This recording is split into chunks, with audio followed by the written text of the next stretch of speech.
Hello everyone, welcome to Plants for You. Today I want to talk a little bit about my strawberry begonia. When I edit this, I'm going to try and find my original plant. I have several pictures of them. This poor thing has been through just everything imaginable, and still she keeps growing. And she's growing very nicely, as you can see, and she's giving me babies. A little bit of information about her is that she comes from the Asian persuasion, I believe, Japan and China. And she grows in rocky, mountainous areas. She is also a perennial, given the right conditions. And she grows across the ground just like regular strawberry plants do. And but here in southeast Wisconsin, no, I can't leave her outside. But something that I read on this plant a while ago, I remember reading that you should withhold water from her during the winter. And other begonias as well. I have never done that. I can't even imagine. Now, I do slow down on the Rex begonias because they have tuberous roots. So, yes, in that case, I don't water as often as I do in the summer, but I've never not watered them at all. I wouldn't, I don't know if that would be okay or not because I've never tried it. But anyway, today we're here for the purposes of repotting this little girl. And I guess I call her a girl because she looks so dainty. At one point, well, let's start when I first got her. Her average leaves were about this size, maybe about this size. You can see that. I got her from Lowe's. She was on that rack where they mark plants down, and she looked bad. She looked in really bad shape, but I had one of these many years ago, and she was huge. I got her about the same time as my piggyback plant, and if you go back to my videos, you can see that one, the video on that plant as well. That one's doing very well too, by the way, and I'll be doing an update on that in the near future. But anyway, I really thought that I could bring this back to life, and I did. And she was huge. I had her in a 12-inch pot, and she was covered in beautiful, gorgeous leaves and tons of strings of babies. And my daughter saw it, and she said she had a friend who was trying to fill her house with plants, didn't have much money, and do I have any plants that I'd be willing to share with her? And I said, absolutely. So I repotted the one that I had that was so big, and I took a cutting and I grew her up. And the dilemma, what I don't understand to this day happened, is my original plant that I bought and that I kept never had any bug problems. The one that I repotted and grew for a while for her friend, the day she came to pick it up, as she was walking past me, I said, wait, hold it. And I looked, and it was covered in mealybugs. And friends, I was so confused. I just kept shaking my head. I said, I'm really perplexed here right now. I don't have mealybugs on any of my plants. I think I only encountered mealybugs once or twice prior to that. And those plants weren't even in the same room. And to this day, I don't know what happened. I don't know, and I thought maybe it was, actually it was my husband, I think, that said, well, maybe it's the soil. But I planted other plants in that same soil, and nothing happened. So I don't know where the mealybugs came from.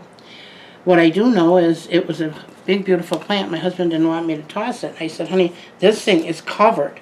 I mean, it was covered. And I didn't want that in my house. So he did like he always does. He took the bag, put it in a bag, and sprayed it with Raid Ant and Roach Killer. And if you haven't seen my videos on that, folks, you got to go see them. It's really kind of comical. He brought back several of my plants that I was so worried about I was losing. He brought back to life by using that spray.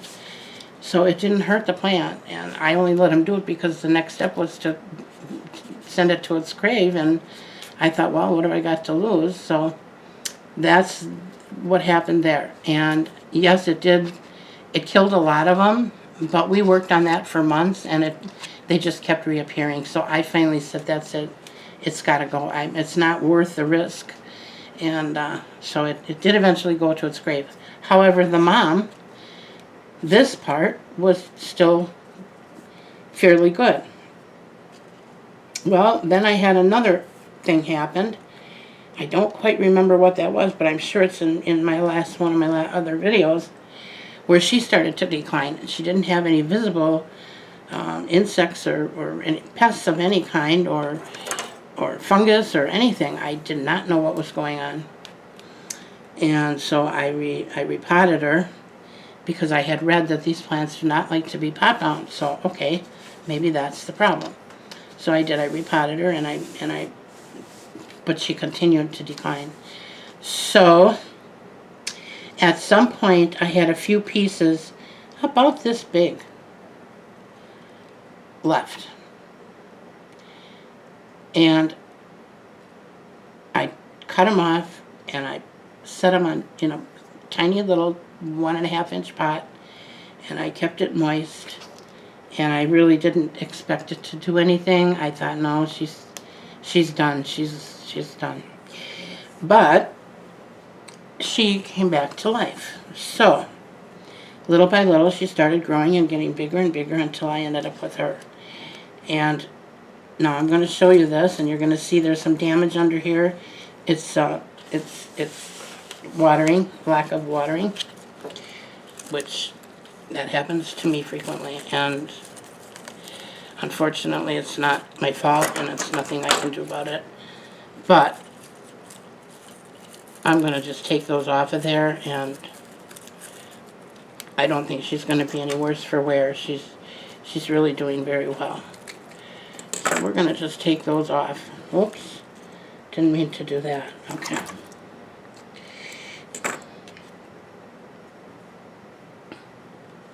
Well, we're just going to stick her back right on top of the soil, because that's how easily these root. Now, I'm going to put her in this pot, which is, I don't know how much bigger, maybe about 1.5 inches difference in size all the way around, and I think that'll be good. I was tempted to put her in an even bigger pot, just because these are really a bear to repot. These babies, as you can see, they tangle very easily, they stick together, and they're so hard when you got to repot her. But it doesn't matter, because I have a special place for her, and I'll show you that, when I get her repotted. I have a plant stand that my husband made for me a while ago, and that is what I had her in originally. And I want to put her back in there. The problem is that stand is it's got a kind of a funny shape to it. It narrows down quite drastically, so it's really hard to find a pot that fits in there. But this one does. Fits perfectly. So we're going to use that, and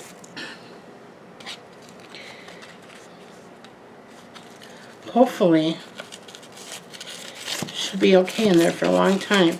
She is a pretty fast grower, so I could end up having to repot her again, at some point, but for right now, I just want to get her out of here, because she's drying out so fast, and I'm starting to lose leaves because of it.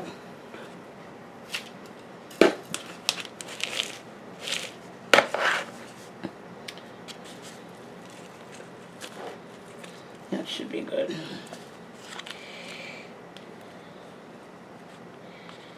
She likes to dry down a little bit, you know, about a third of the way down, but not all the way, which is what happened here.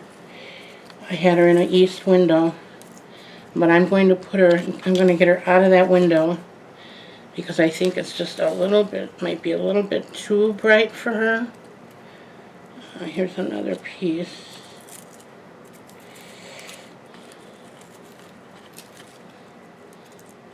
She's still connected though, it looks like. Good.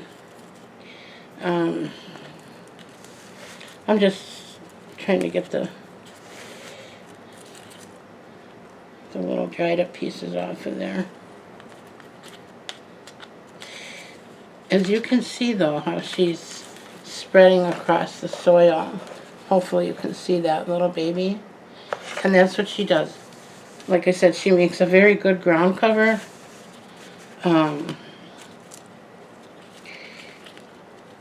But you can't leave her out here in the cold, so.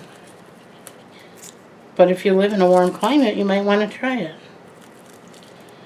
She likes her daytime temperatures to be around 70 and nighttime temperatures around 60. So that's pretty close to, I mean, we don't have 60 in our house, but I do put it down to about 67, maybe 68. So I guess she wouldn't mind it being a little cooler at night, but we're pretty close to what she likes. This plant would probably not do well in a situation where you have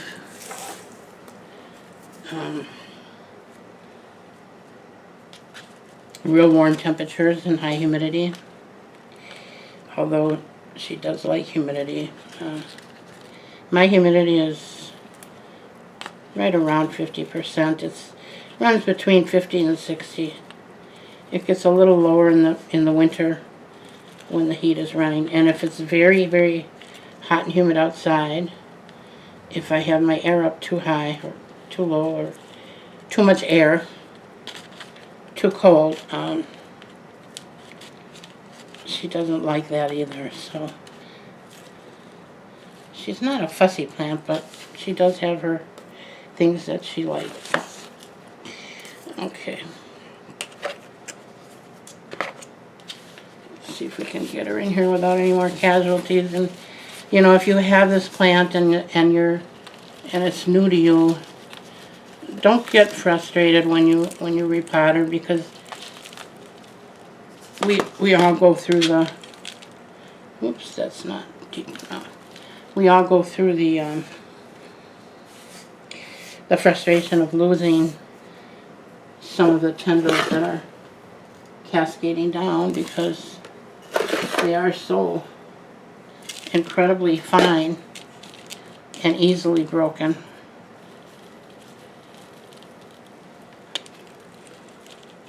Oh. Okay.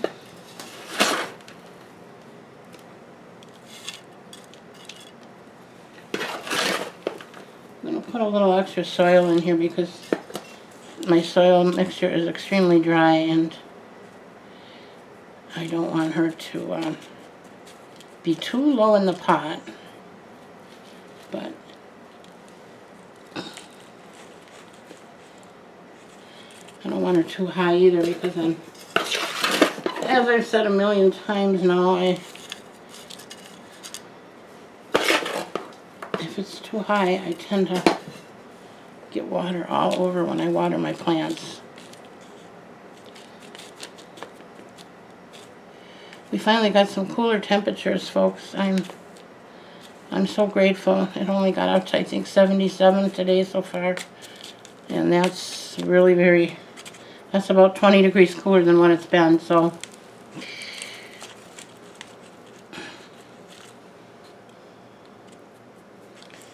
Hopefully.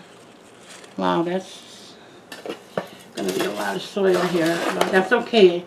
She doesn't mind this. She doesn't like to be pot bound. or root mound. So I'm not concerned about overpotting her as I would be with some plants, okay?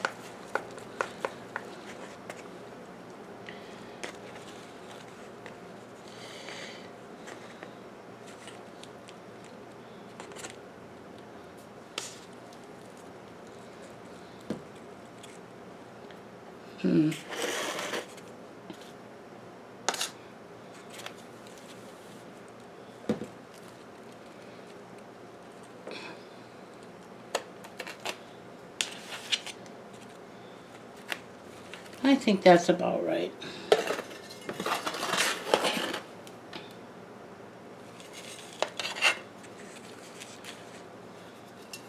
I might have to get some more soil.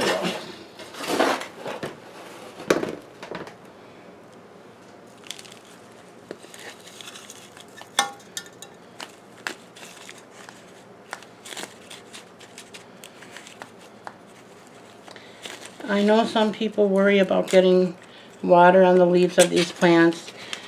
I've gotten water on them many times and it didn't do anything to them. The only time you have to worry about that is if you have her in direct sun, and that's with any plant, pretty much. If you have a plant in direct sun and you leave water sitting on the leaves, that water is going to either A, rot it, or B, burn it. Because water magnifies, just like a magnifying glass. It's like when your little ones are out at the beach, you want to make sure you keep reapplying that sunscreen. A lot of people think because they're in the water it doesn't matter. Actually, the opposite is true. So, just a little info there. Okay. All right. I think she's...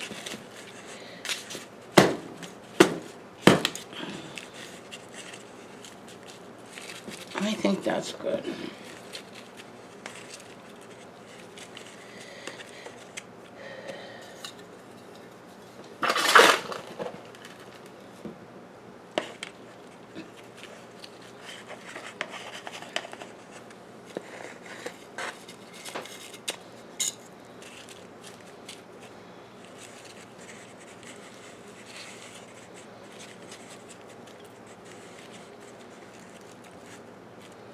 And currently I don't see any pest problems of any sort on her.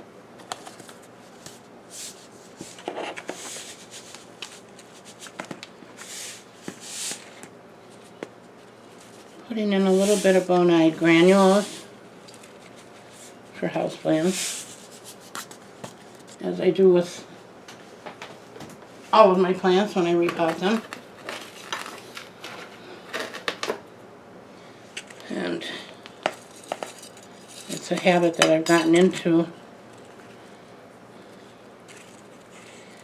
a while back when I had a horrible bout of fungus gnats, followed by an equally horrible bout of thrips. What I'm adding right now is a little bit of worm castings on top of the bonide. Sometimes I kind of move it around with a fork and poke it down in there, but it's not necessary. The effect of it will go down into the soil when you water it.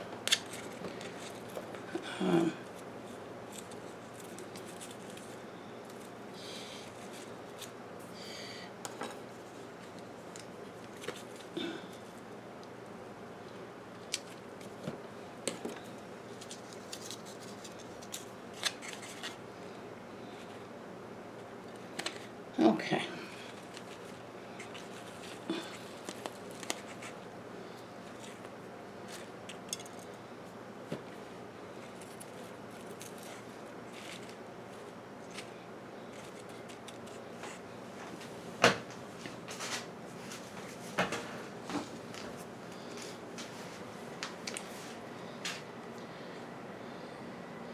this little piece that fell off and fell on the floor, I am going to just lay on top of the soil here, and I'm pretty sure she's going to root. That's how I started this plant to begin with. I mean, after everything else was said and done. Might have to stick a hairpin in there to hold her down, but it's alright. Okay, I think we're done with that part.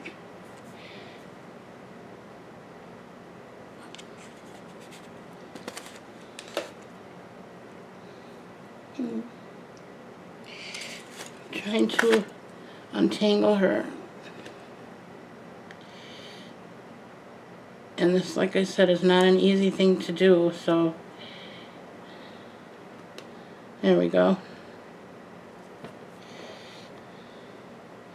Now these are all off of one strand. That's partially why it's so hard to untangle these, because you can get, you know, 3 more fine strands off of that one.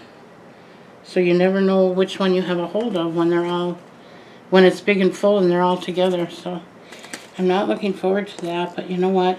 It's such a pretty plant. And if you know me, you know how much I love the daintiness of this and other plants. I love plants that cascade down and hang down and are very dainty or feminine looking. I don't know what the right word is, but you guys know what I mean.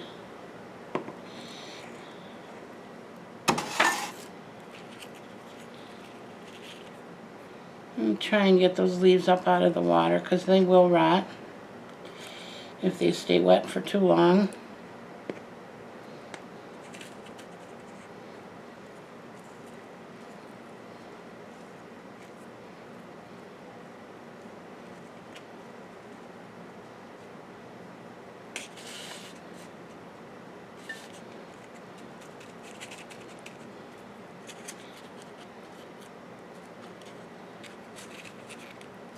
And again, I'm just using my normal potting mix, which I use for almost all of my plants. I think the only time I really deviate from my normal mix is with some succulents and some cacti. So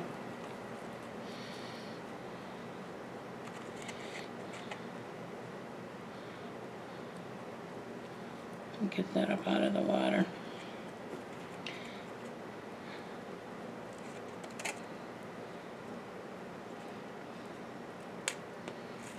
Fertilizer, I feed her a little bit every time I water, like all my other plants. Although, I have to say, I think I over-fertilized my peace lily. I think I put too much in. It was my own fault, because I couldn't figure out what was going on with her.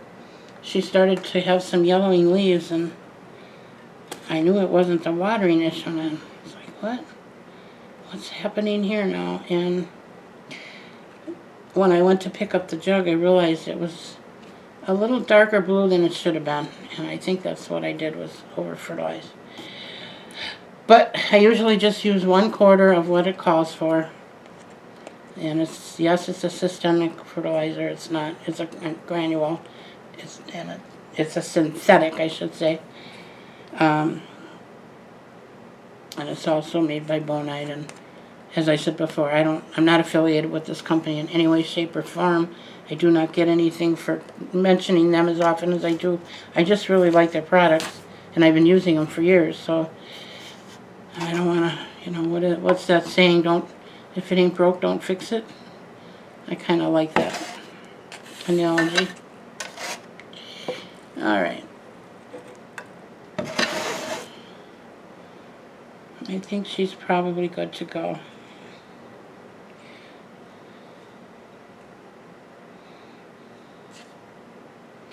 Another thing you can do with her, just like with the spider plant, if a piece breaks off and you want to do what I just did and stick her back in the soil, or if you want to make her fuller while she's connected to Mom, you can just stick her in the soil like this. and she will grow more.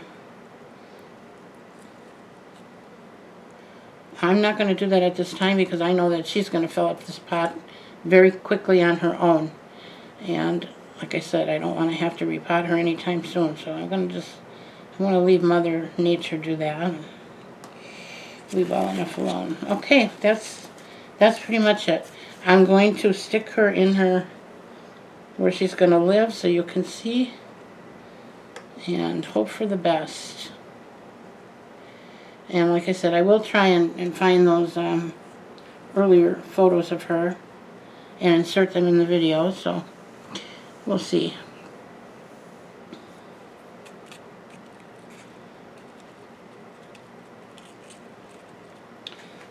Okay, my plant friends, I'll be right back.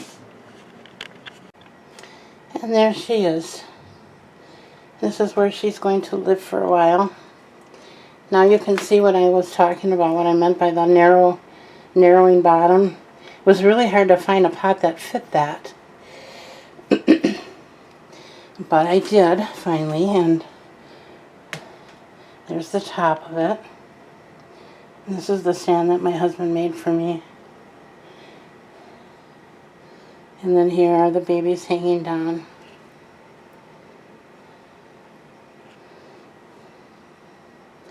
And I'll have to rearrange these a little bit, the plants that I have below it, because they're obviously going to get in the way of the babies as they start hanging down over the pot. But it's going to be beautiful. I can't wait till you see her in her glory, the way she used to look. But she's well on her way, so okay. Thank you very much for coming. I hope you'll come back. Bye now.